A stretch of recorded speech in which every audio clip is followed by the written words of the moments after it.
अल्हम्दुलिल्लाह, हम रमज़ानुल मुबारक की बाबरकत घड़ियों में कुरान करीम के पारावार खुलासे के सिलसिले को जारी रखते हुए आज दूसरे पारे का मुताला शुरू कर रहे हैं। ये पारा हमें सिखाता है कि ईमान सिर्फ दावा नहीं है, बल्कि अतात, कुर्बानी और इस्तकामत का नाम है।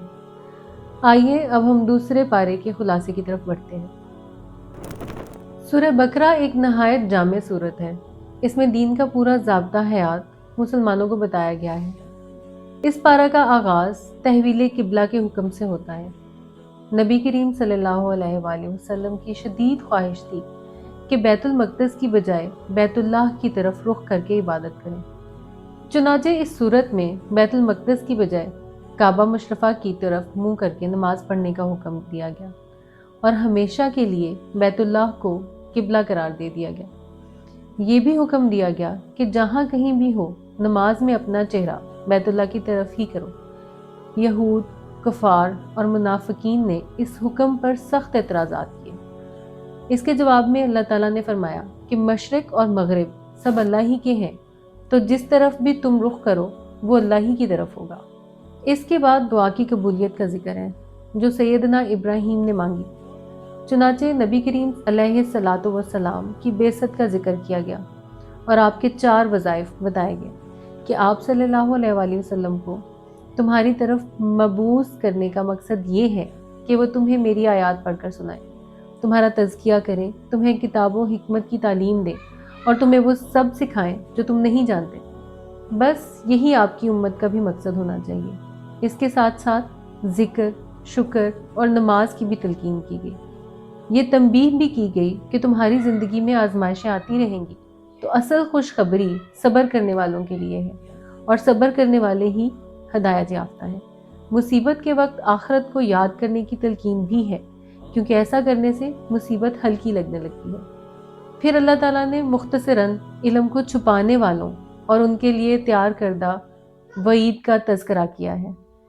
इसके बाद अपनी कुदरत की कुछ निशानियां जिक्र करके हलाल और तैयब खाने की तरगीब दी है और ये बताया कि दुनिया में जो कुछ हलाल है वो खाओ पियो, और साथ ही मुर्दार, खून, सूर का गोश्त, गैरुल्लाह के नाम नज़र की हुई चीज़ों का हराम होना भी वाज़े कर दिया गया। अल्लाह ताला ने यह भी वाज़े कर दिया कि मखलूक की मोहब्बत अगर हद से बढ़ जाए तो वो शिर्क की तरफ ले जाती है। जो सबसे बड़ा महबूब होता है वही असल में माबूद होता है और ईमान वालों का असल महबूब उनका रब होता है। फिर आयतुल बर लाई गई जिसमें नेकी का एक जामे तस्वुर दिया गया कि नेकी तो असल में ये है कि अकीदा दुरुस्त हो, हकूकुल्लाह और हकूकुल इबाद की अदायगी मुनासिब तरीके से हो, अहद को पूरा किया जाए और हर किस्म के हालात में सब्र किया जाए। यही असल में नेकी है। इस आयत में बाकी नेकियों को अमूमी अंदाज में जिक्र किया गया है, जबकि इफ़ाए अहद और सब्र का अलग से जिक्र किया गया है जो उनकी अहमियत को जाहिर करता है। इसके बाद कसास के अहकाम बयान किए गए हैं कि जान के बदले जान होगी और कसास को ज़िंदगी से इबारत किया गया कि असल में तुम्हारे लिए कसास में ही ज़िंदगी है। ये भी बताया गया कि अगर मकतूल के वर्सा राज़ी हों तो खून बहा की भी इजाज़त है। इसके बाद वसीयत के अहकाम आए और उसको पूरा करने की ताकीद की गई। हदीस मुबारका के मुताबिक 1/3 माल में वसीयत की जा सकती है, बकिया सारा माल वारसों का हक है। रोज़ा एक फ़र्ज़ इबादत है और ये आखिरत में किफ़ायत करने वाला है। ये भी बताया गया है कि मरीज़ और मुसाफिर के लिए नरमी है और वह बाद में कज़ा कर सकते हैं। रोज़ा तकवा पैदा करने में बहुत अहम किरदार अदा करता है। इसकी गिनती पूरी करना लाजिम है, लिहाजा कज़ा रोज़े रखना भी फ़र्ज़ है। अलबत्ता माजूर जो बाद में भी अदा नहीं कर सकता उसके लिए फ़िदिया की भी इजाज़त है। ये भी वाज़े कर दिया गया है कि रमज़ान की अहमियत कुरान की वजह से है। यह महीना इसलिए इतना अहमियत का हामिल है क्योंकि इसी महीने में कुरान नाजिल किया गया। इसके बाद चंद अहकाम जिहाद और कताल के बारे में बताए गए हैं। ये वाज़े किया गया कि फितना फैलाना कत्ल से ज़्यादा बुरा है, कताल तुम पर फ़र्ज़ है, और ये कहकर हिम्मत दिलाई गई कि हो सकता है कि जो चीज़ तुम्हें नापसंद हो वो तुम्हारे लिए बेहतर हो और जो चीज़ तुम्हें पसंद हो वही तुम्हारे लिए बुरी हो। और ये खुशखबरी सुनाई गई कि जो भी ईमान के लिए आए और हिजरत और जिहाद पर अमल पैरा हो उनके लिए रहमत की उम्मीद और मग़फ़िरत है। और शहीद के दर्जात की तरफ भी ये कहकर इशारा कर दिया गया कि जो अल्लाह की राह में मारे जाएं उनको मुर्दा मत कहो, बल्कि वो जिंदा हैं लेकिन तुम शऊर नहीं रखते। यहाँ से हज और उम्रा के मुफस्सल अहकाम आए हैं। हुक्म हुआ है कि ये दोनों अमाल खालिसतन अल्लाह के लिए करो, और ये हुक्म दिया गया कि हज के दौरान किसी बेहयाई, लड़ाई झगड़े और गालम गलोच में ना पड़ो।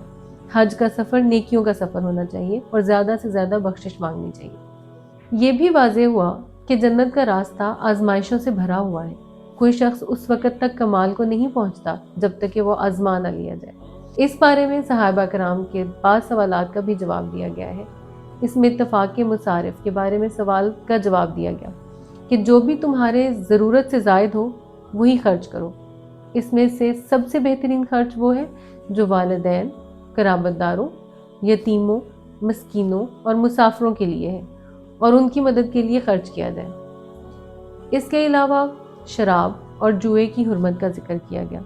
यतीमों की इस्लाह और उनकी देखभाल की तरगीब दी गई। इस पारे के आखिर में तफसील से बाज़ अहकाम, निकाह, तलाक, रज़ात, महर, औरतों के बाज़ मखसूस मसाइल और इद्दत के अहकाम का जिक्र किया गया है। ये बताया गया है कि मोमिन मर्द और मोमिन औरत काफिर मर्द या काफिर औरत से निकाह और अज़दवाजी ताल्लुक़ कायम नहीं हो सकता। दरमियान में शौहर और बीवी के एक दूसरे पर जो हकूक़ हैं उनका भी जिक्र किया गया है। अहकाम के बयान में हकूक़ का जिक्र इसलिए हुआ कि ये बात वाज़ेह कर दी जाए कि तलाक की नौबत तभी आती है जब हकूक़ पूरे तरीके से अदा ना किए जाएं। 2 तलाक़ों के बाद तो रजू किया जा सकता है, लेकिन तीसरी तलाक फैसला कुन होती है। 3 तलाक़ें एक साथ देना नामुनासिब और शरीयत के ख़िलाफ़ है। इसी तरह औरत को अज़ियत देने के लिए भी तलाक का इस्तेमाल नहीं करना चाहिए। अल्लाह जल्ला शानहू की जानिब से औरत को बिल्कुल इजाज़त है कि वो इद्दत के बाद दूसरा निकाह कर ले।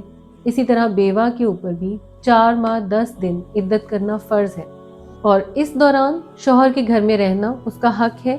इद्दत के बाद उसको दूसरा निकाह करने की पूरी इजाज़त है। फिर कुछ वाक़यात के ज़रिए अहम सबक सिखाए गए हैं। इनमें से एक वाक़या मुर्दों को ज़िंदा करके दिखाए जाने का है। आखिर में सिलसिला कलाम बनी इसराइल की तरफ दोबारा मोड़ दिया गया और दाऊद अलैहिस्सलाम का किस्सा, तालूत की बादशाहत और जालूत के लश्कर से मुकाबला का जिक्र किया गया। इस वाक़े के जिक्र से एक अहम नुक्ता ये भी वाज़ेह किया गया कि कामयाबी का ताल्लुक वसाइल और असबाब की बजाय अल्लाह की मदद और उस पर भरोसा से होता है। नाज़रीन मोहतरम, ये था कुरान मजीद के दूसरे पारे का मुख्तसर खुलासा।